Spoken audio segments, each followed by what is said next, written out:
और सभागार में उपस्थित Canara bank retired employees association के नॉट टायर्ड ऐसे सभी भाइयों बहनों, पेंशन, डीए, बैंक ऐसे विषय में तो यहाँ बोलने वाले काफी लोग हैं, उसके बारे में मैं कुछ जानता भी नहीं हूँ, क्योंकि हमारा संगठन 2-3 बार उल्लेख हुआ कि भारतीय मजदूर संघ से जुड़ा हुआ है। उसमें भी 3 शब्द हैं। मजदूर और संघ के बारे में मैं ज्यादा नहीं बोलूंगा। जो भारतीय शब्द है उसके लोग 2 अर्थ करते हैं। एक पैन इंडिया है, उसको अखिल भारतीय कहते हैं। उस अर्थ में भारतीय हो सकता है, लेकिन एक भारत का एक गुणात्मक पहलू है, क्वालिटेटिव एक आइडेंटिटी है। वो होने से हम भारत के बनेंगे, तो भारतीय बनेंगे। ये भारत क्या है? जैसे गीत हमने सुना होगा, मैं रहूं या ना रहूं, भारत ये रहना चाहिए। सुना है सबने? इस गीत के गीतकार हमारे मित्र हैं। मुझे बोले, मैंने कहा गीत तो बढ़िया है, हर नया गीत कंपोज करते मुझे भेजते हैं। तो मैंने कहा आपके गीत में हमने एक अमेंडमेंट किया है, तो चौंक गए। मैंने कहा ये बात तो सही है कि मैं रहूं या ना रहूं, भारत ये रहना चाहिए, बात सही है, लेकिन और एक बात महत्व की वजह ने, ये भारत रहना चाहिए। ये भारत का भारत रहना किसमें है, इसको जानना बहुत आवश्यक है। कई बार हम लोग मान लेते लेकिन जानते नहीं है, कर भी लेते हैं लेकिन जानते नहीं है। भारत एक यूनिक समाज है, देश है। अभी कोरोना काल में हम सब ने कोरोना का अनुभव किया है। ये कोरोना पैंडेमिक दुनिया भर के अनेक देशों में था, जापान, जर्मनी, फ्रांस, इंग्लैंड, सब देशों में था। इन सभी देशों में और भारत में भी सरकारी कर्मचारी खूब सक्रिय थे लोगों की जान बचाने के लिए, सेवा करने के लिए। लेकिन भारत की सिवाय सब देशों में केवल सरकारी मशीनरी ही एक्टिव थी, और भारत ऐसा एकमात्र देश है दुनिया में जहां पर सरकारी मशीनरी के साथ लाखों लोग बाहर निकले। सारे भारत में निकले हैं और केवल भारत में निकले हैं। और फ्लड, अर्थक्वेक, लैंडस्लाइड के बाद जाकर सेवा करना अलग बात है, परंतु हाईली इन्फेक्शियस बीमारी है, हाईली फैटल है, जान को खतरा यह जानकर भी लाखों लोग बाहर निकले। क्यों निकले पता नहीं, निकले बस यही है। कर्नाटक, आंध्र, महाराष्ट्र, तेलंगाना से 40 लाख माइग्रेंट वर्कर्स चलकर बिहार, झारखंड पहुंचे। No transportation, no shops were open, hotels नहीं थे। इतना लंबा अंतर चलकर जाना है। सब लोग, सब आयु के लोग साथ में थे। अब 40 लाख संख्या कुछ छोटी नहीं है, लेकिन कहीं पर भी राइट्स नहीं हुए। हर जगह लोग बाहर निकले, माता बहनें बाहर निकली है, पानी पिलाया है, खाना खिलाया है, शेल्टर की व्यवस्था की है। ऐसा केवल भारत में हुआ है। ये भारत का यूनिकनेस है। लोगों ने किया है, क्यों किया पता नहीं, किया तो है। ये क्यों की बात मैं करने वाला हूं। ऑगस्ट पेटरसन नाम के एक अर्थशास्त्री ने एक किताब लिखी, वर्ल्ड हिस्ट्री ऑफ इकोनॉमिक्स। वो कहते हैं from first AD to 1600 AD world trade में भारत का शेयर हाईएस्ट था, मोर देन 30% था, जबकि अमेरिका यूरोप मिलाकर 2% से कम था इन दिनों। तो दुनिया भर में भारत के लोग गए, परंतु हमने वहां कॉलोनीज स्थापित नहीं की। हमने लोगों को वहां जाकर कन्वर्ट नहीं किया, वहां के रिसोर्सेस को लूटा नहीं। इतनी लूट भारत से हुई है, हम सब जानते हैं। लूट के बारे में किस्सा मैंने ऐसा सुना, चुटकुला ही है। एक दूसरी कक्षा के बालक को, सेकंड ग्रेड बॉय, उसकी मां डांट रही थी कि तुम्हारे स्कूल से तुम्हारी कंप्लेंट आई है मैडम ने कि तुम्हारे क्लास में जो उत्तर होते हैं वो पॉलिटिकल होते हैं, यानी पॉलिटिकल जवाब होता है। ऐसा कंप्लेंट सेकंड ग्रेड के विद्यार्थी की थी। उस विद्यार्थी ने मां से कहा इनोसेंटली कि madam asked us why are pyramids in Egypt. उसने कहा, मैंने कहा they were too heavy for the British to steal, इसलिए है। नहीं तो ले ही आती, इतनी चोरी की है, उठा कर लेकर नहीं जा सके इसलिए वहां है। लेकिन भारत ने यह नहीं किया है, उनको गुलाम बनाकर व्यापार नहीं किया भारत ने, जबकि अरबों ने, गोरों ने किया है। भारत ने क्यों नहीं किया? भारत यूनिक है, इसको समझना आवश्यक है। तो सही पर्सपेक्टिव में हमको भारत को समझना चाहिए। जैसे फॉर एग्जाम्पल, हम सब लोग जानते हैं, we are made to believe कि भारत कृषि प्रधान देश है। हमने सुना है बहुत, ये भी जानकारी सही नहीं है वास्तव में, क्योंकि अगर दुनिया में इतने सैकड़ों साल तक हमारा व्यापार सर्वाधिक था, हमने कभी अनाज बेचा नहीं है।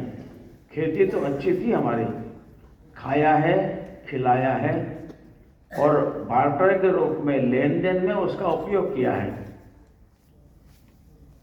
कोई करेंसी नोट नहीं थे उस समय, तो सुथार ने लोहार से कुछ लिया, उसको गेहूं या चावल दिया, उसने दर्जी से कुछ लिया, उसको गेहूं चावल दिया, खाया या दिया और चीज ली। फिर बेचते क्या थे? Nobody knows.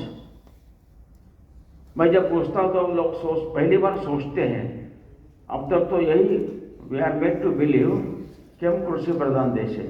खेती अच्छी थी, लेकिन खेती प्रधान नहीं थी। फिर कहते थे स्पाइसेस बेचते थे, स्पाइसेस कम लास्ट एक्चुअली। तो भारत में टैनिंग इंडस्ट्री अच्छी थी, चमड़े को टैनिंग प्रोसेस करके, मरे जानवरों के स्किन पर प्रोसेस करके लेदर की अनेक वस्तुएं बनती थी। तो लेदर इंडस्ट्री भारत में खूब अच्छी थी।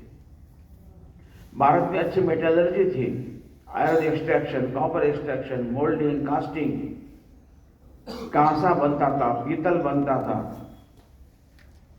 भारत की स्टील दुनिया में खूब प्रसिद्ध थी, अनेक वस्तुएं उसकी बनती थी। घरों में छोटी छोटी फाउंड्री होती थी, फर्नेस होती थी। भारत में परफ्यूम इंडस्ट्री अच्छी थी, क्योंकि भारत के फूलों में सुगंध है। भारत के बाहर यूरोप में, अमेरिका में, इवन दुबई में रंगीन फूल है, फूलों में सुगंध नहीं है, वो केवल भारत के धरती का गुण है। इसलिए हमारे यहाँ पृथ्वी सगंधा ऐसा कहते हैं। इसलिए यहां पर इत्र बना, अत्तर कहते मराठी में। यहां कपड़ा उद्योग उत्तम था। ये सारे उद्योग फैक्ट्री में नहीं थे, ये घरों में होते थे, और ऐसे घर गांव में होते थे। तो भारत का असली वर्णन, भारत उद्योग प्रधान देश था, खेती अच्छी थी, प्रधान उद्योग था। अब घर में उद्योग थे तो घर में बच्चे बालक घर में सारी कला सीखते थे, किसी को ITI ज्वाइन करने की जरूरत नहीं पड़ती थी। इतना ही नहीं, हर घर के हर उद्योग में घर की माँ का, पत्नी का, महिला का कंट्रीब्यूशन होता था। डिजाइनिंग में, क्वालिटी कंट्रोल में इनका ध्यान रहता था। तो she was contributing in the creation of wealth in the family. और जब कार्तिक महीने के बाद, बारिश कम होने के बाद, घर का पुरुष वर्ग माल बेचने के लिए बाहर जाता था, अगले बारिश के पहले वापस आता था। ये 4-5 महीने घर का सारा कारोबार ये महिला माताएं संभालती थी। ये लक्ष्मी के क्रिएशन में इनका कंट्रीब्यूशन था। लक्ष्मी को, धन को हैंडल करती थी। इनको गृह लक्ष्मी कहने का रिवाज इसलिए है, केवल नाम के लिए नहीं है। इसलिए पहले के जमाने में ऐसे फिल्मों में गीत आते थे कि सावन आया, बादल आए, मेरे पिया नहीं, ऐसे गाने सुने होंगे आप लोगों ने। क्योंकि सावन आने वाला है, बादल दिख रहे हैं। अब मेरा जो पति गया है 4-5 महीने से बाहर, अब क्योंकि बारिश के बाद तो फिर नदी क्रॉस करना संभव नहीं होता है। आएगा, कभी भी आएगा। आजकल का पोस्ट टेलीफोन वगैरह नहीं था, तो any day, any moment the knock will be there, मैं आ गया हूँ। इतनी आतुरता बढ़ती थी। ऐसे ऐसे गीत बने, पिया गए परदेश, ऐसे गीत पहले होते थे। तो भारत उद्योग प्रधान देश है, ये भारत की विशेषता है। तो ये भारत की विशेषताओं का कारण भारत ने दुनिया भर में जाने के बाद भी लूटा नहीं, कन्वर्ट नहीं किया। तो भारत की विशेषता ऐसी है, Bharat never thought in terms of otherisation. क्योंकि भारत का जीवन की दृष्टि भारत की है, उसका आधार स्पिरिचुअलिटी है, अध्यात्म है। इसलिए जीवन दृष्टि एकात्म है, सर्वांगीण है। It's is the entire creation created, entire creation connected. ईशावास्यम इदम सर्वम यत्किंच जगत्याम जगत। इसलिए हम और दूसरे से 2 भाग में भारत ने कभी दुनिया को देखा नहीं है। बाकी सेमेटिक थॉट्स है, सेमेटिक रिलीजन से उन्होंने सारी मानवता को 2 भाग में बांट दिया है, we and others, believers, non believers, ईमान वाले, काफिर। लेफ्टिस्ट के साथ जो नहीं है उनको उन्होंने राइटिस्ट कहना शुरू कर दिया।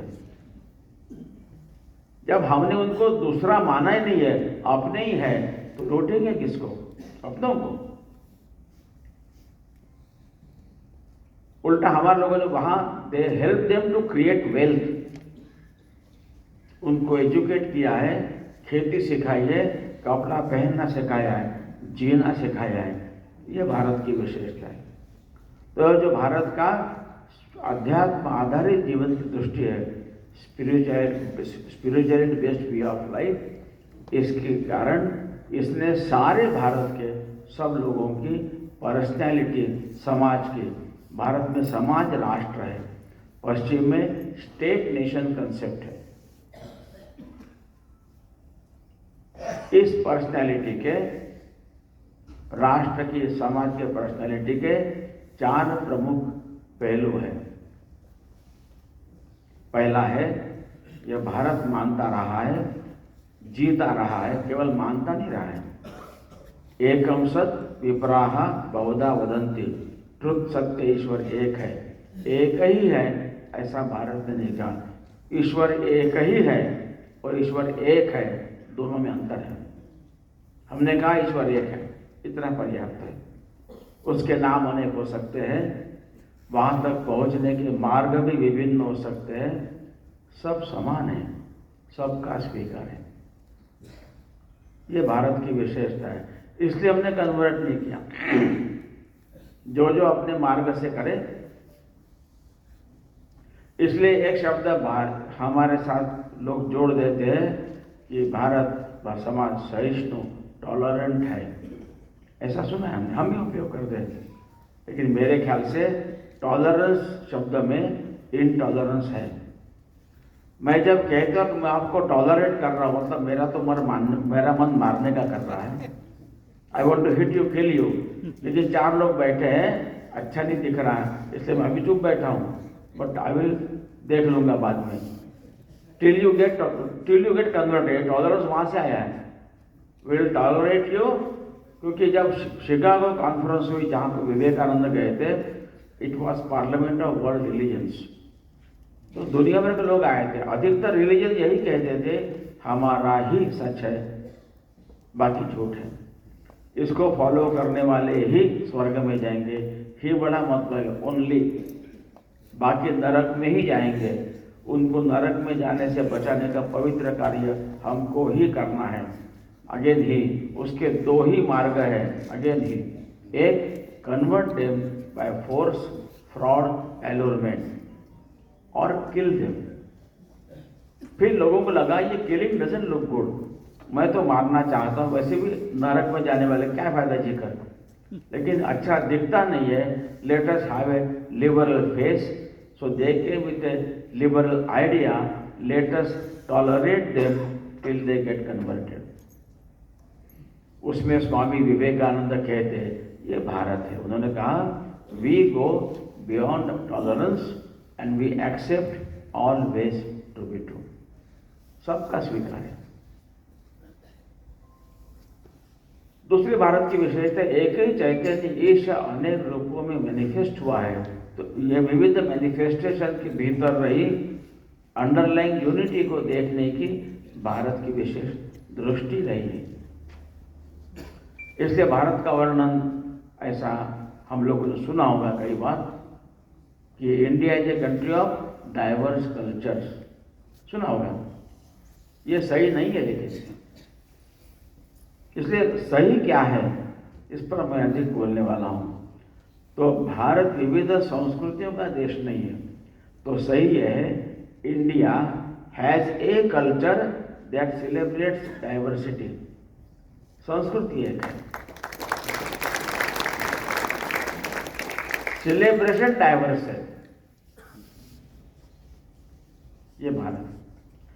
तीसरी विशेषता है, भारत मानता है every soul is potentially divine, हर व्यक्ति में ईश्वर का अंश है। व्यक्ति शब्द स्त्री पुरुष दोनों में लागू होता है, तो दोनों में यह पोटेंशियल डिविनिटी समान रूप से विद्यमान है, यह केवल भारत मानता है, और भारत के बाहर के लोग ये नहीं मानते। और मनुष्य का, ह्यूमन का जीवन का अंतिम लक्ष्य, द गोल ऑफ लाइफ, ये डिविनिटी को मैनिफेस्ट करना अपने अंतर्गत बाह्य प्रकृति का नियमन करते हुए, by controlling nature internal and external.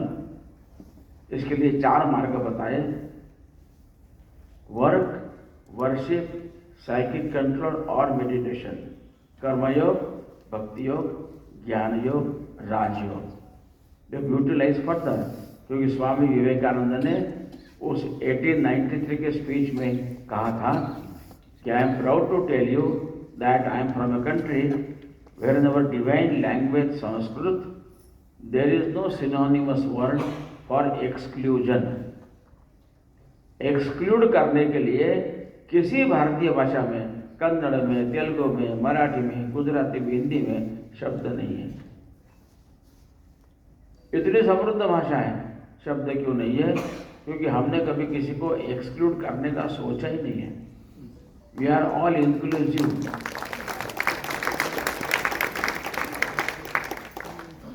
इसलिए एक लोग है तो दूसरे को टच नहीं करना, ऐसा नहीं कहा है। विवेकानंद कहते हैं ये जो 4 प्रमुख मार्ग है, इसमें से कोई भी एक लो, या 2 ले सकते हो, कोई भी 2, या 3, या 4 ले सकते हो। तो हर व्यक्ति का अपने अंदर के देवत्व को अभिव्यक्त करने का मार्ग, it can be A varied composition of all this 4। मेरा अगर 50% भक्ति योग का है, मेरे बहन का 50% कर्मयोग का होगा, मेरा भाई 50% ज्ञान योग में मानता होगा, मंदिर में कम जाता होगा, इट्स अलाउड। ये जो अंतर्गत बाह्य प्रकृति का नियमन करते हुए अंदर के देवत्व को प्रकट करने का मार्ग, इसको हमारे यहाँ रिलीजन कहा है। रिलीजन धर्म नहीं है, धर्म अलग है। रिलीजन को हमारी भाषा में उपासना शब्द चलेगा। तो प्रत्येक व्यक्ति का उपासना का मार्ग अलग अलग होगा। जितने व्यक्ति हैं उतने उपासना के मार्ग हो सकते हैं। जैसे घर में 5 मेंबर्स है, माँ खाना बनाती है, हर घर का एक टेस्ट होता है। फिर भी किसी बेटी को लगता है आज सब्जी में थोड़ा तीखापन कम है, थोड़ी मिर्ची की चटनी डालकर एडजस्ट करके मस्त आनंद करती है। दूसरे बेटे को लगता है थोड़ा खट्टा कम है, थोड़ा नींबू निचोड़ के टेस्ट एडजस्ट करके उसका आनंद लेता है। थर्ड पर्सन में थिंक कि तीखा खट्टा दोनों चाहिए, वो मिर्ची की चटनी मिलाएगा, थोड़ा नींबू भी डालेगा। चौथा कोई मीठा खट्टा मिक्स करेगा। मतलब अचार चटनी भी 3-4 प्रकार की हमारी होती है, थोड़ी मीठी, थोड़ी तीखी, थोड़ी खट्टी, ऐसे तो अपने अपने रुचि के अनुसार भोजन को एडजस्ट करते हुए आनंद लेना। एक ही परिवार के लोग होने के बाद भी रुचि नाम वैचित्र्यात् रुचु कुटिल नाना पतजुषाम। तो प्रत्येक की उपासना अलग अलग हो सकती है। ये भारत ने माना है, भारत जीता रहा है। तो मेरा रिलीजन यानी उपासना ये पर्सनल है, दोनों का एक साथ एक जैसा नहीं होगा, अलग अलग होगा। इसलिए दत्तोपंत ठेंगड़ी जी कहते थे कि भारत में religion is personal as one's ओन टूथब्रश। एक घर में 4 लोग, हर एक का ब्रश अलग अलग है, ऐसा रिलीजन हर एक का अलग अलग होता है। और ये चुनने का स्वातंत्र हमारे यहाँ है, इसलिए ठेंगड़ी जी कहते थे। इसलिए भारत में पहले से स्पिरिचुअल डेमोक्रेसी रही है।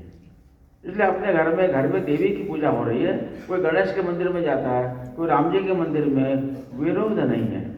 कोई अचानक किसी का चलो मुझे मंगल का व्रत शुरू करना है, घर में मना नहीं करते। उसके लिए खास जो व्रत के लिए आवश्यक है उसको बनता है, शब्द करने की जरूरत नहीं है।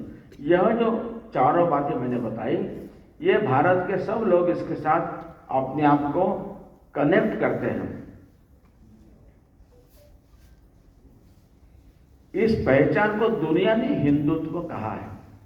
इसलिए हिंदू ये सारे भारत के सब लोगों की पहचान है। भारत के बाहर हमने अपने आप को अलग नाम दिया ही नहीं, लोगों ने दिया। मेरा नाम मनमोहन मैंने नहीं दिया, लोगों ने दिया है, लेकिन अब मेरे साथ जुड़ गया है। तो आई कार्ड से ये तो मैंने नहीं रखा, मेरा संबंध नहीं, ऐसा नहीं कह सकते। तो इस पहचान के साथ अपने आप को कनेक्ट करना, उसको प्रत्यक्ष आचरण में जीना, और इतना लंबा समय का हमारा राष्ट्र जीवन रहा है, अनेक दोष उसमें आते हैं। काल के प्रवाह में उन दोषों को दूर करते हुए फिर से उसको शुद्ध करना, यह भी हमारे काम है। तो इसके साथ जुड़ना, टू कनेक्ट, उसका गौरव महसूस करना, उसको प्रैक्टिस में जीना, उसमें आवश्यक सुधार करने के लिए प्रयत्न करना, यानी व्यक्ति का राष्ट्रीय होना है। राष्ट्रीय शब्द गुणात्मक है।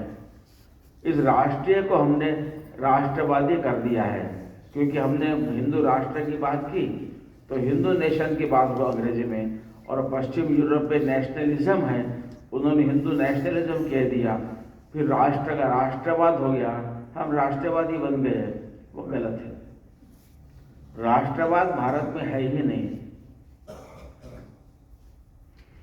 तो एक अपने संघ विचार की पत्रिका के संपादक ने अपना पोस्टर बनाया और कहा कि राष्ट्रवादी पत्रकारिता का पर्याय। मैंने कहा राष्ट्रवादी हम है नहीं, क्या कहना चाहिए, राष्ट्रीय पत्रकारिता का पर्याय। जो राष्ट्रीय है उसको हमने राष्ट्रवादी बना दिया, जो हमारा शब्द नहीं है। We are not nationalist, we are national thinking. और जो राष्ट्रीय का असली अर्थ है उसको हमने, जो असली में अखिल भारतीय शब्द है, उसको राष्ट्रीय बना दिया। इसलिए मुझे नागपुर में एक व्यक्ति मिले, रमेश है, एक वार्ड के भाजपा के अध्यक्ष है, और बावन कोड़े जी है वो महाराष्ट्र राज्य के भाजपा के अध्यक्ष है और जगत नड्डा जी राष्ट्रीय अध्यक्ष है, ऐसे कहते हैं, ठीक है, नेशनल प्रेसिडेंट। मैंने कहा नहीं आपकी जानकारी गलत है, उसने कहा नहीं ऐसा ही है। मैंने कहा नहीं, सही जानकारी यह है कि रमेश एक वार्ड के भाजपा के अध्यक्ष है, बावन कोड़े जी राज्य के अध्यक्ष है, महाराष्ट्र राज्य के स्टेट के, जगत जी नड्डा अखिल भारतीय अध्यक्ष हैं और तीनों राष्ट्रीय है। हम चाहते हैं प्रत्येक व्यक्ति राष्ट्रीय बने। मेरा छोटा भाई लघुदेव भारती का राष्ट्रीय उपाध्यक्ष हुआ करता था। ये मेरी बात सुनने के बाद वो अपना परिचय अखिल भारतीय उपाध्यक्ष ऐसा कराता है। राष्ट्रीय बचपन से शाखा में जा रहा है। हमको हर एक को राष्ट्रीय बनाना है, तो राष्ट्रीय शब्द का प्रयोग करेंगे, राष्ट्रवाद नहीं करेंगे। उसी तरह हिंदुत्ववादी, हिंदुत्व नाम का वाद नहीं है, हिंदू है, हम हिंदूवादी नहीं है, ये हिंदुइज्म से आया है, हिंदुइज्म भी सही नहीं है। मैं त्रिवेंद्रम एयरपोर्ट जा रहा था तो नेवल ऑफिसर्स थे, वहां पर एक बोर्ड लगा था, वर्टिकल लिखा था इंडियन, INDIAN, आई के साथ इस्लाम लिखा, बाद में क्रिश्चियनिटी का N था, बाद में बुद्धिज्म का D, सिखिज्म का I, जैनिज्म का A और हिंदुइज्म का N। ऐसा वर्टिकल पढ़ेंगे तो इंडियन, ऐसा पढ़ेंगे तो Islam, Christianity, Buddhism, Sikhism, Jainism, Hinduism. समझ में आया, लेकिन मेरा थोड़ा दिमाग अलग चलता है। मुझे विचार आया कि नीचे 4 में इज्म है, ऊपर 2 में क्यों नहीं है? क्रिश्चियनिज्म क्यों नहीं है? इस्लामिज्म क्यों नहीं है? ऊपर 2 में नहीं है तो नीचे 4 में क्यों है? और वास्तव में पश्चिम का जो इज्म है, communism, capitalism, Nazism, fascism, nationalism, वहाँ का, उनमें अपनी बातों को दूसरों पर जबरदस्ती थोपने की टेंडेंसी है। वो जिनमें है उसका इज्म नहीं हुआ, जिनमें नहीं है उसका इज्म कर लिया इन्होंने। अब बदलना चाहिए। तो देयर वर 4 बुद्धिस्ट कहना गलत है अंग्रेजी में, देयर वर 4 बौद्ध ऐसा कहना चाहिए। पंजाबी में सिखी शब्द है तो सिखिज्म नहीं है, हिंदुइज्म नहीं, हिंदू, हिंदुत्व। हिंदुत्व को अंग्रेजी करना है तो हिंदूनेस हो सकता है, इज्म नहीं हो सकता। इसलिए ठीक शब्दों में अपनी बात हम कहेंगे, ये बात है। मैं संक्षेप में मेरी बात कहूँगा, फिर थोड़ा समय कुछ क्वेश्चन आंसर रहेगा। तीसरी भारत एक विषय, पहली बात ये हुई। दूसरी भारत की विशेषता ऐसी है, रविन्द्रनाथ टैगोर ने अपने स्वदेशी समाज नाम की पुस्तक में लिखा है, वेलफेयर स्टेट ये भारत की परंपरा कभी नहीं थी। हमने टैक्स भरना सारा सरकार करेगी, राजा करेगा, ये पश्चिम का, यूरोप का विचार है। उन्होंने कहा परंपरा से भारत में judiciary, foreign affairs, defence, security, ये 4 ही विषय राजा के कंट्रोल में होते थे। बाकी health, education, commerce, trade, industry, मंदिर, मेला, संगीत, नाटक, कला, यात्रा, इन सब के समाज की व्यवस्था किसके लिए? राजकीय सरकार के ट्रेजरी से धन नहीं आता था, समाज व्यवस्था करता था। टैगोर ने यह कहा है कि वह समाज जो अपनी आवश्यकताओं के लिए राज्य पर कम से कम डिपेंडेंट है, वह स्वदेशी समाज है। एक खंभे पर खड़ा तंबू है, आधार एक ही खंभा है, और खंभा टूटता है, तंबू जमीन पर आ जाएगा। लेकिन 4-5 खंभों पर खड़ा तंबू है, एक खंभा टूटता है, तंबू खड़ा ही रहेगा, उसका आकार बिगड़ेगा, और टूटे खंभे को फिर से अंदर से खड़ा करने की सुविधा रहेगी। ऐसी व्यवस्था भारत में थी। भारत में समाज राष्ट्र है, पश्चिम यूरोप में स्टेट नेशन कंसेप्ट है। अंग्रेजों को पहले सारे भारत में एक राजा नहीं था, लेकिन सारे लोग, उनकी भाषाएं भिन्न थी, घर में पूजा की देवता अलग थी, लेकिन सारा समाज एक था। अनेक समान बातें सारे भारत में थी। 2-3 बातें बताऊंगा, समय कम है बाद में। कि राम और रावण 2 वैल्यू सिस्टम है। रावण भी हिंदू था, ब्राह्मण था, वेदों का जानकार था, शिव जी का भक्त था, पराक्रमी था, पैसे संपन्न था। घर में बालक पैदा हुआ, थोड़ा हट के और नॉन अनकॉमन ऐसा नाम रखने का तो नॉर्मली माता पिता सोचते ही है। लेकिन इतने हजार वर्ष हुए, सारे भारत के किसी कोने में घर में किसी बालक का नाम रावण नहीं है। नॉर्थ से साउथ तक नहीं है। साउथ में एक तमिलनाडु में एक द्रविड़ कड़घम नाम का एक आंदोलन चलाया, क्रिश्चियन लोगों की इनिशिएटिव से शुरू हुआ। आर्य द्रविड़ विवाद, संघर्ष वगैरह, उत्तर का विरोध, आर्य का विरोध, हम द्रविड़ है, आर्य बाहर के आक्रमण वगैरह सारा चला, राम का विरोध सब चला।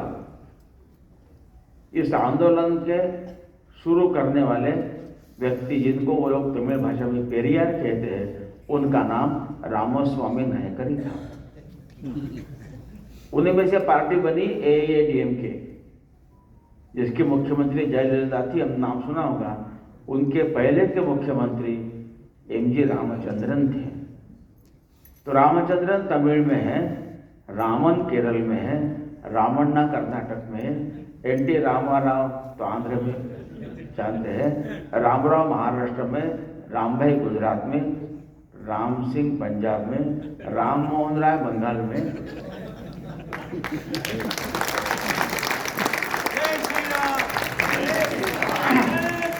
तो राम सर्वत्र है, इसके भरत नाम है, लक्ष्मण नाम है, शत्रुघ्न है, उर्मिला है, सीता है।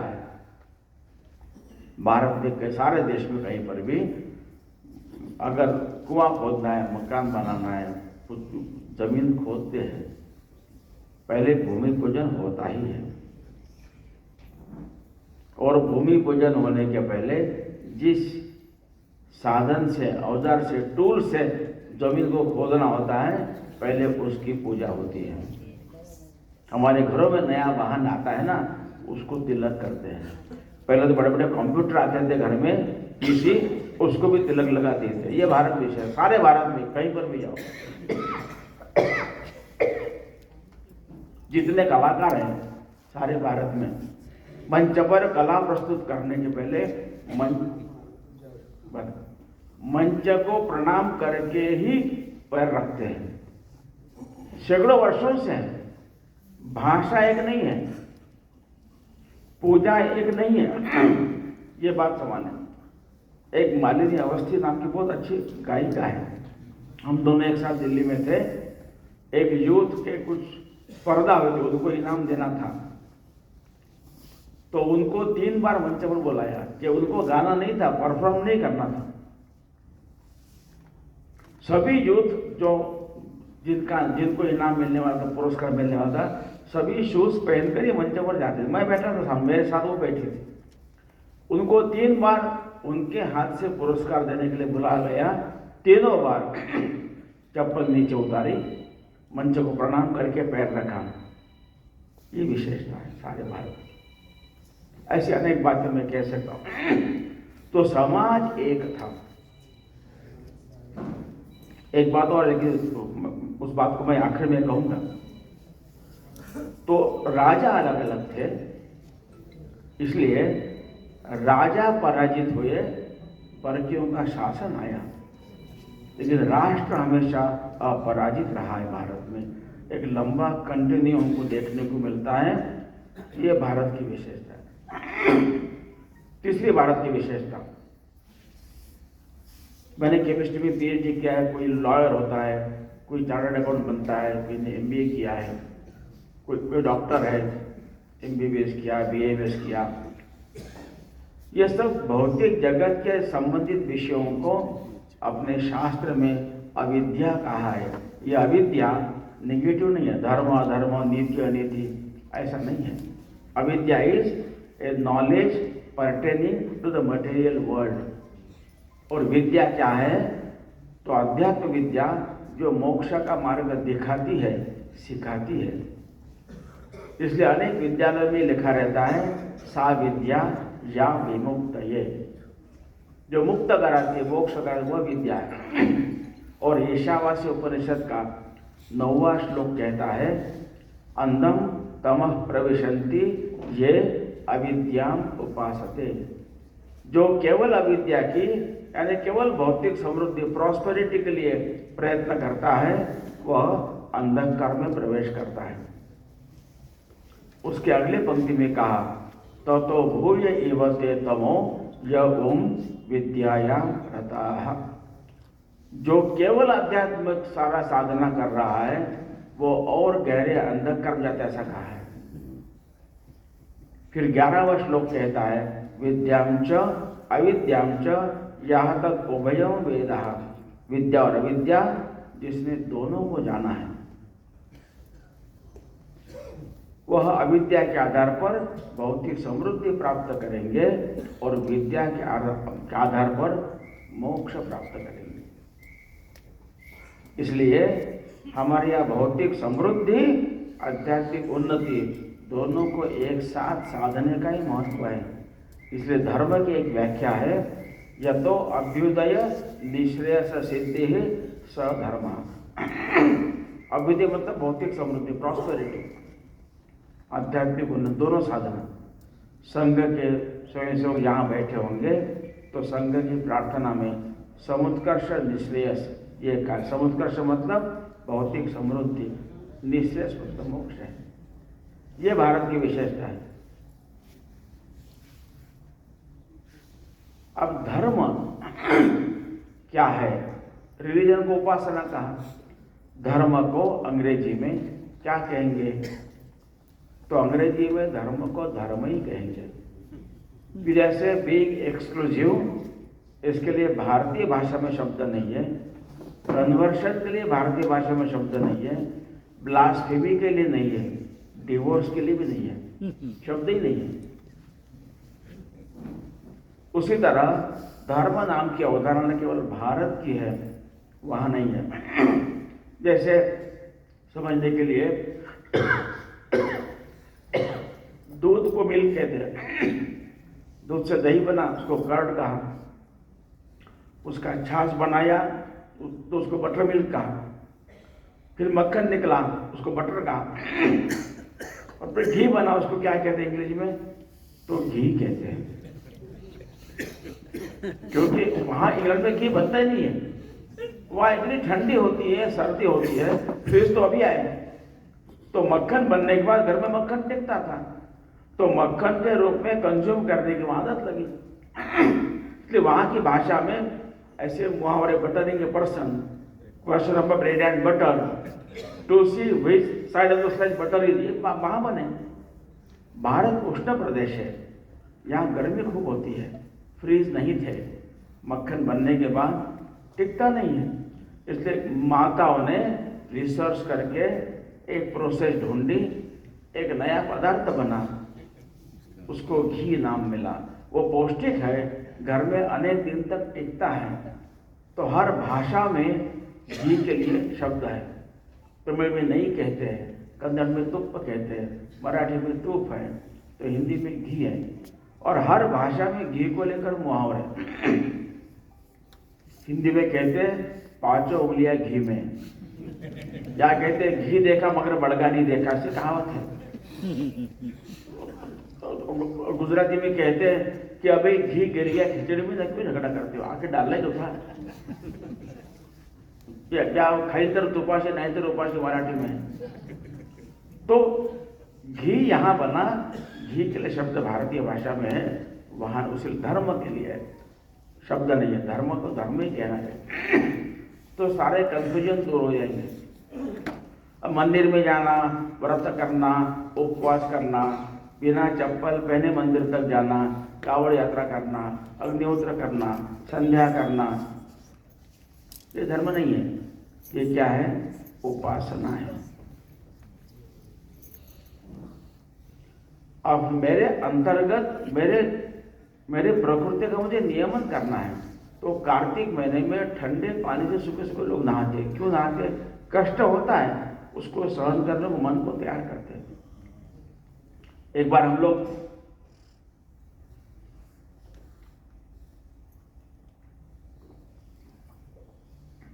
ऐसे ही 4-5 मित्र इकट्ठा हुए थे।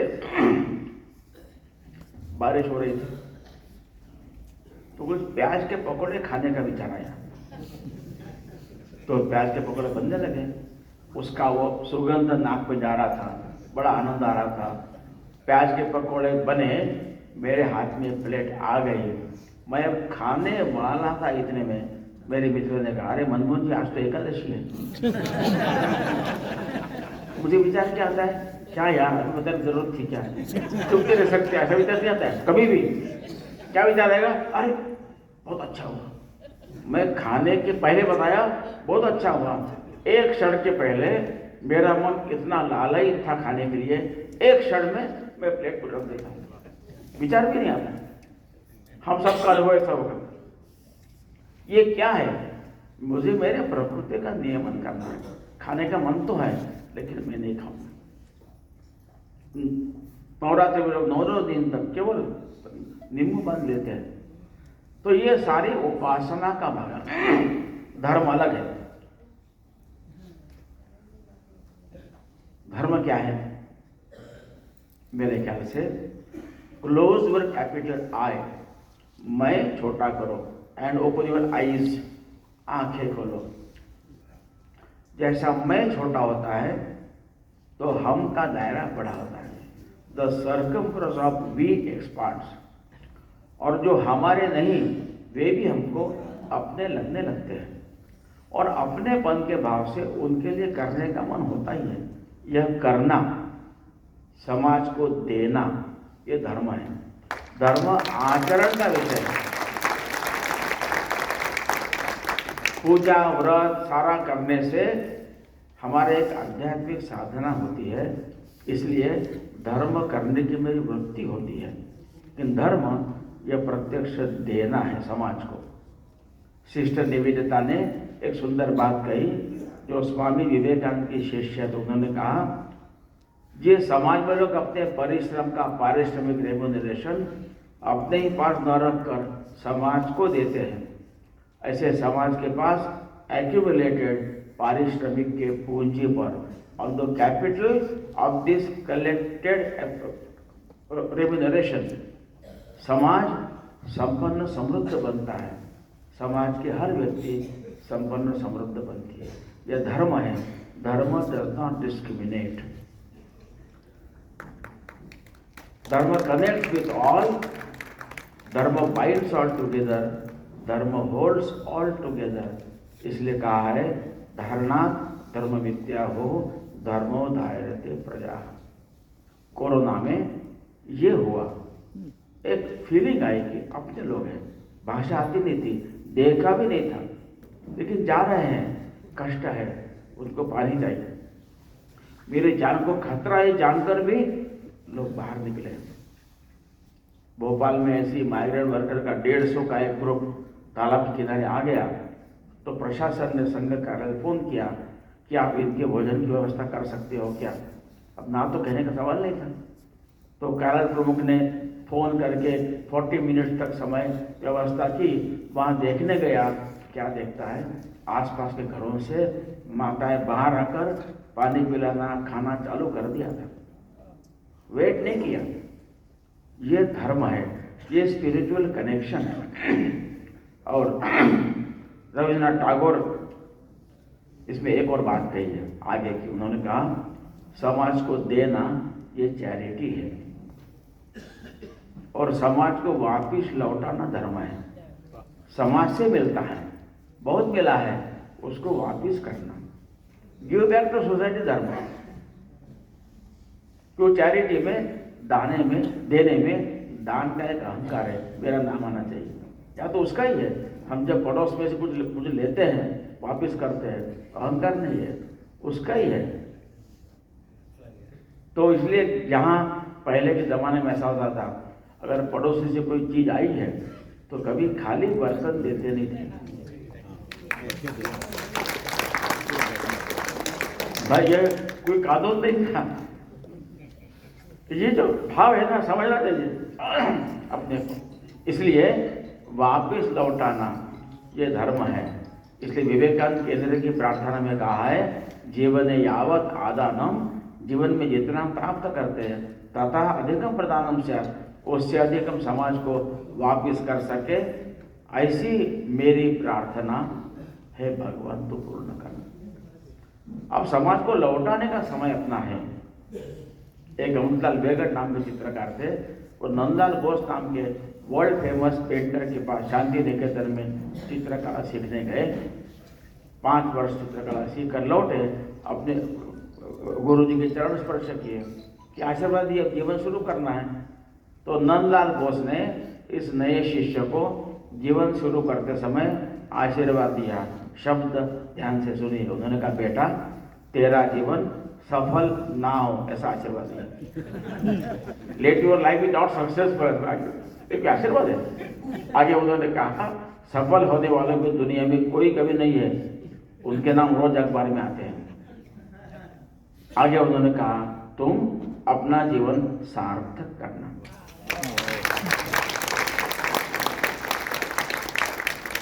फिर बेगट जी कहते हैं कि सफलता यानी खूब पैसा कमाना, गाड़ी बंगला वगैरह, ये सफल जीवन है, सक्सेसफुल लाइफ। सार्थक जीवन वह है, हमें समाज से बहुत मिलता है, समाज को लौटाने का प्रयत्न करना, यह जीवन की सार्थकता है। Giving back to society, that is meaningful life. Successful life and meaningful life, इसमें अंतर है। उपासना हमको ऐसा करने के लिए प्रेरित करती है। एक मेरा परिचित परिवार अहमदाबाद में है, मारवाड़ी परिवार है, कॉटन का बहुत बड़ा बिजनेस उनका, संपन्न परिवार है। माँ देवी की भक्त है, उनको मैं जानता हूँ, उस परिवार को जानता हूँ मैं गत 25 वर्षों से, सन 2000 से। तो घर में तो देवी के भक्त है, लेकिन अहमदाबाद से अंबाजी नाम का एक देवी का क्षेत्र है, 180 किलोमीटर दूर है। हर महीने कार है, ड्राइवर है, हर महीने कार से अंबाजी जाती रही। देवी के दर्शन करना, चढ़ावा देना। जाते समय सीढ़ियाँ चढ़ती है तो बच्चे भीख मांगते हैं, तो उनको भी हमेशा देती रही, किसी को मना नहीं किया। ऐसा उनका शादी के बाद, अब तो दादी बन चुकी है वो, शादी के बाद 25 साल तक ऐसा चलता रहा क्रम। हर महीने जाना, दर्शन करना, बच्चे भीख मांगते उनको देना। जितने बच्चे भीख मांगते होंगे अंदाज रहता है, उसी व्यवस्था प्रावधान लेकर चलती थी। लेकिन आज से 15 साल पहले, 18 साल पहले रादर, आज इनका मैं छोटा हुआ तो उनको हम बड़ा हुआ। जो अब तक नहीं दिख रहा था वो दिखा। आज से 18 साल पहले जब हमेशा के अनुसार गई हो और सीढ़ी चल रहे थे, बच्चे भीख मांगने आए, for the first time a thought came to our mind कि इनको तो स्कूल में जाना चाहिए, ये पढ़ते क्यों नहीं है। 25 साल तक विचार आया ही नहीं था, मांग देती थी, केवल दर्शन करना केवल ध्यान में था। उत्तर आया, इनके पेरेंट्स के पास इनको पढ़ाने के पैसे नहीं होंगे, मैं खर्च करूंगी। पैसा पहले भी था, लेकिन थॉट ही नहीं आया था, ऐसा कनेक्शन फील नहीं हुआ था। उन बच्चों से बात की तो बच्चे स्कूल में जाने के लिए एकदम तैयार थे, इसको इतना अच्छा लगा। उनके पेरेंट्स से बातें की तो पेरेंट्स ने कहा, बहन जी ये बच्चे स्कूल में पढ़ने जाएंगे तो हम खाएंगे क्या, ये भीख मांगते हैं तब घर में चूल्हा जलता है, पेट की भूख मिटती है, हमारे लिए भूख मिटना महत्व का है, पढ़ाई नहीं। This he did not expect, लेकिन दैट वाज द रियलिटी। तुरंत निर्णय किया, जिन 50 फैमिली के बालक वहां भीख मांगते थे, उन 50 परिवारों में गत 18 वर्षों से नियमित राशन का किट पहुंच रहा है। बच्चों को स्कूल में एडमिट किया है, उनकी fees, bag, uniform, books. School थोड़ी दूर है, स्कूल बस खरीदी है, ड्राइवर का वेतन की व्यवस्था की है। इनके घरों में पढ़ने का माहौल नहीं है, तो वहाँ एक अभ्यासिका बनाई है ताकि बच्चे वहाँ पढ़ेंगे। एक टीचर की नियुक्ति की है। मैं 2020 के जनवरी में उनके साथ काम देखने गया था। इनका 25 वर्षों तक उपासना रिलीजन कर रही थी, धर्म अभी शुरू हुआ है। ये धर्म है और भारत में समाज के अनेक काम इस धर्म के आधार पर चलते हैं। इसलिए मेरे लिए मकान बना, मेरा मकान बना, लोगों के लिए बना, धर्मशाला कहते हैं। वहाँ भेदभाव नहीं है। गर्मी के दिनों में आजकल तो बॉटल मिलती, पहले मिलती नहीं थी, तो पानी के प्याऊ चलते थे। हम जब रेलवे में प्रवास करते थे स्लीपर कोच में, तो खूब गर्मी के दिनों में खूब गर्मी होती थी। अनेक स्टेशन पर राजस्थानी मारवाड़ी युवक मंडल दौड़ दौड़ के पानी पिलाते थे सबको। पूछते रहे तुम्हारी जाति कौन से, कुछ नहीं, जो पानी चाहेगा देते थे। ये धर्म है। धर्म डज नॉट डिस्क्रिमिनेट। तो ये धर्म यानी समाज को लौटाना है। और लौटा कौन सकता है? हर व्यक्ति लौटा सकती है। मैं जब गुजरात में प्रचारक था तब 87-88 2 वर्ष लगातार सौराष्ट्र कच्छ में बहुत बड़ा एकदम अकाल था, ड्रॉट था। किसान अपने घर में गाय बैल को रख नहीं पाते थे, यहाँ भूखे भरेंगे छोड़ देते थे। हमने कैटल कैंप चलाए थे जहाँ पानी था, वहाँ पर बड़ौदा वगैरह में। और वहाँ सुखड़ी नाम का एक पदार्थ बनता है, गेहूं का आटा, गुड़ और घी का, जो पौष्टिक है, अनेक दिन तक घर में टिकता है। प्रत्येक घर से सुखड़ी बनाकर एकत्र करते थे और सौराष्ट्र कच्छ में भेजते थे। तो ऐसे ही एक छोटे ट्रक का लोडिंग चल रहा था, तो दोपहर को 4 बजे एक भिखारन देखने वाली ऐसे बूढ़ी अम्मा लकड़ी टेकते टेकते वहां आई। स्वाभाविक रूप कार्यकर्ता बाहर काम करे, उन्होंने पूछा माँ जी क्या है? उन्होंने कहा बेटा सुखड़ी। उन्होंने कहा माँ जी ये यहाँ के लिए नहीं है, उधर सौराष्ट्र में अकाल हुआ है, वहां भेजनी है। तो वो माँ जी ने कहा बेटा मैं मांगने नहीं देने आई हूं। भिखारी थी। 2 दिन से उसको आटा मिला, उसने भूखे रहकर उस आटे की थोड़ी सुखड़ी बनाई थी और पता चला यहां से सुखड़ी वहां पर जा रही है, तो रास्ता ढूंढते ढूंढते वहां तक आई थी। सो एवरीबडी, उसको she felt A connection, that is spirituality. धर्म यह है। कितना देते बहुत गौण बात है। आई फेल्ट ए कनेक्शन, और जितना अधिक मैं दे सकती हूँ, ऐसे मेरे पास इतने उदाहरण है, समय कम है। तो धर्म यह है। और छोटा छोटा चेंज जीवन में आता है, उनके लिए कितना बड़ा होता है। तो अहमदाबाद में सुलेखा नाम की एक महिला थी, इंजीनियर है, उनके पति इंजीनियर है, उनकी फैक्ट्री है, तो पति का फैक्ट्री में रोज जाती थी। उसका नाम बहुत हो गया, कुछ और करते हैं। तो दीनदयाल शोध संस्थान के माध्यम से वहाँ पर वानप्रस्थी अभियान शुरू हुआ। तो समाज को देना, समय अपने पास है, अब हम सब लोग वानप्रस्थी हैं। तो एक झुग्गी में स्लम में प्रौढ़ साक्षरता का क्लास लेना शुरू किया उसने। अनेक माता बहनें, दादी माँ आती थी, तो लिखना कैसे, अक्षर लिखना, अक्षर पढ़ना, फिर अंक सिखाया, 1 से 10, 11 से 20, ऐसा करते करते जब 51 से 60 10 अंक जब उसने लिखना पढ़ना जान लिया, अचानक एक बूढ़ी अम्मा आनंद से बोली, अरे वाह मुझे आज 52 पढ़ना आ गया।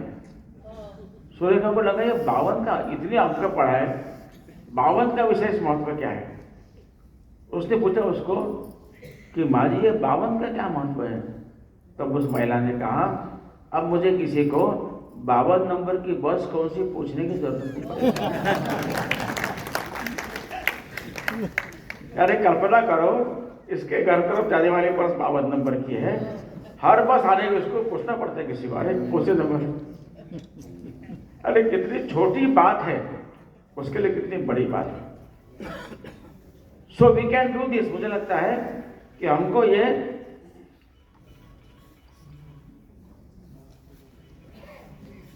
अभी जो समय हमारे पास समय है, नॉलेज है, एक्सपीरियंस है,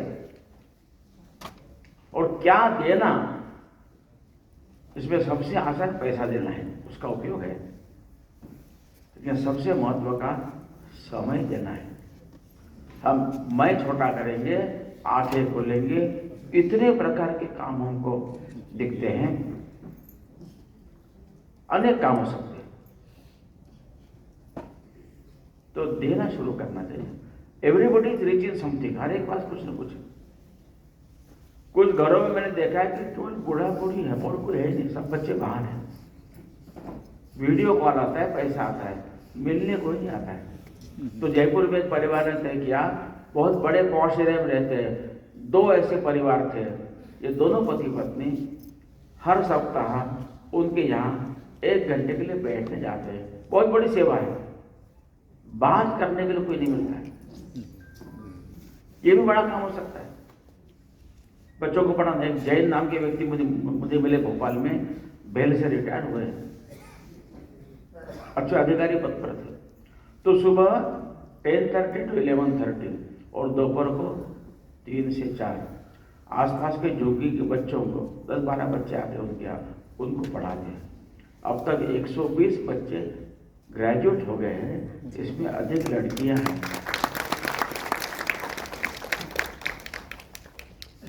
तो ये जो देने की बात है, इसलिए धर्म समाज को लौटाना है, तो ये हम कर सकते हैं। तो हमारे पास समय खूब अच्छा है, हम थोड़ा बाहर जाएंगे, हो सकता है तो कि घर में उतने समय शांति में रहेगी, ये भी संभव है। मतलब आप चाहते, ठीक है ना, और उधर लोगों के जीवन में कुछ प्रकाश आएगा। इसलिए मराठी कविता है, वो कहकर मेरी बात पूर्ण करूंगा, इसके बाद जो है वो देना चाहिए। तो कविता में कहा है, मैं पहले मराठी कहूंगा फिर हिंदी कहूंगा। ज्यांची बाग फुलून आली त्यांनी 2 फुले द्यावीत, ज्यांचे सूर जुळून आले त्यांनी 2 गाणी गावी, जिनके बगीचे में फूल खिले उन्होंने 2 फूल देने चाहिए, जिनके कंठ में स्वर अच्छा है उन्होंने 2 गीत गाने चाहिए। सूर्य कुळाशी ज्यांचे नाते त्यांनी थोडा उजेड द्यावा, प्रार्थनाचा अंधार तेथे प्रकाशाचा गाव न्यावा, जिनका सूर्य कुल से रिश्ता है उन्होंने थोड़ा उजाला देना चाहिए, सदियों का अंधकार है वहां प्रकाश का गाव खड़ा करना चाहिए। ज्यांच्या अंगणात ढग झुकले त्यांनी थोडे पाणी द्यावे, आपले श्रीमंत हृदय त्यांनी रीते करून भरून घ्यावे, जिनके आंगन में बादल झुके पानी है उन्होंने थोड़ा जल देना चाहिए, अपना श्रीमंत हृदय उन्होंने खाली करके फिर से भर लेना चाहिए, खाली करके रहना चाहिए। आभाळा एवढी ज्यांची उंची त्यांनी थोड़े खाली यावे, आसमान जितने जिनकी ऊंचाई उन्होंने थोड़ा नीचे झुकना चाहिए, ज्यांचे जन्म मातीत मळले त्यांना उचलून वरती घ्यावे, जो जन्म से मिट्टी में है उन्हें उठाकर गोद में लेना चाहिए। तो everybody can give and we retired people have enough time, experience and energy also. तो हर एक का अपना अपना काम हम चुन सकते हैं। मुझे समाज को लौटाना है और इतना आनंद आएगा, और आपको देखकर ये बीमारी जो है ना समाज को लौटाने की, ये बहुत इन्फेक्शस है। जल्दी लग जाते लोगों को, अरे हम भी आएंगे, ऐसा होता है। तो it can be a movement. जैसे जब मुझे पता चला कि जैसे रिटायर्ड अनुभवी, ऐसे समय अच्छा है, ऐसे लोगों के साथ बात कर मुझे लग चला यार, यह जो भारत जिस धर्म पर टिका हुआ है, और भारत आज़ाद हुआ तब भारत के निर्माताओं के मन में यही कल्पना स्पष्ट थी, इसलिए लोकसभा में लिखा है धर्म चक्र प्रवर्तनाय, राज्यसभा में लिखा है सत्यवद धर्मम चरम। सुप्रीम कोर्ट का ध्येय वाक्य है यतो धर्मस्ततो जयः। और भारत का राष्ट्रध्वज है, उसमें चक्र है, वो धर्म चक्र है। फिलहाल लोग उसको अशोक चक्र कहते हैं, अशोक ने उपयोग किया था धर्म चक्र के नाते। व्हील ऑफ धर्म ऐसे है कि आप गूगल करोगे तो it has come to us through Ashok, not from Ashok. तो राष्ट्रध्वज, सुप्रीम कोर्ट, राज्यसभा, लोकसभा ऐसे प्रमुख स्थानों पर धर्म शब्द का प्रोमिनेंस है, कुछ तो कारण होगा। अब धर्म चक्र है, व्हील ऑफ धर्म है, चक्र घूमने के लिए होता है। How will this wheel will move? Every act small और large of giving back to society gives a push to the wheel of dharma, it moves. धर्म ऐसे चलते रहता है। तो धर्म चक्र प्रवर्तन करना ये हर व्यक्ति कर सकता है। अभी हमारे पास समय अनुभव है, हम इसमें अधिक योगदान दे सकते हैं। ऐसा एक संकल्प हमारे मन में जगे, हम शीघ्र ही अभी जो कर रहे हैं उससे अधिक भी हम क्या क्या कर सकते हैं, छोटे छोटे कॉज होते हैं, करेंगे तो अपने जीवन में तो आनंद आ गई, अनेकों के जीवन में उजाला आएगा। और इसलिए ऐसा एक संकल्प हम सबके मन में प्रकट हो, ऐसे ईश्वर से प्रार्थना करता हुआ। वैसे मकर संक्रांति का पर्व ही चल रहा है, अब थोड़ा उजाला अधिक बढ़ने वाला है। ऐसा उजाला हमारे मन में और अनेकों के जीवन में इसके आगे बढ़ता रहे, ऐसी शुभकामना देता हुआ मैं मेरे वाणी को विराम करता हूँ। धन्यवाद।